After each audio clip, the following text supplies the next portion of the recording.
Sir வணக்கங்க sir. வணக்கம், வாங்க. வீடு வாடகைக்கு விடப்படும் போர்டு பார்த்தேன். வீடு இருக்கு, வாடகைக்கு வேணுமா? ஆமாங்க சார். சரி, 5000 ரூபா வாடகை, 5 மாசம் வாடகை அட்வான்ஸ்.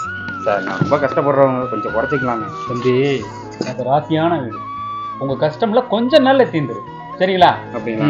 சரிங்க, இந்த அட்வான்ஸ் வாங்கிக்கோங்க. கொடுங்க. சரி, வீடு பார்க்கலாங்களா? வீடு மேல மாடியில தான் இருக்கு, போய் பார்த்து வாங்க. சரி, பார்த்துட்டு வந்துடுறேன். பார்த்துட்டு வாங்க.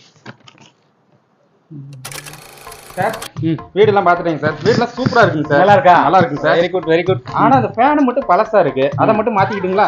தம்பி, அந்த ஃபேன்ல மட்டும் கை வைக்க கூடாது, ஏன்னா அந்த ஃபேன் தான் இந்த வீட்டுக்கே ராசி. ஏன் சார்? இதுக்கு முன்னாடி வந்தவன் அந்த ஃபேன்ல தானே தூக்கு போட்டு தொங்கியிருக்கான். அவன் பிரச்சனை பூரா முடிஞ்சுல. அதில் தூக்கு போட்டு செத்துருக்காங்களா? ஆமா, போய் பால் காய்ச்சி. எதுக்கு? எனக்கு நானே பால் ஊத்திக்கிறதா? நல்லா ராசியான வீடு தாங்க சார்.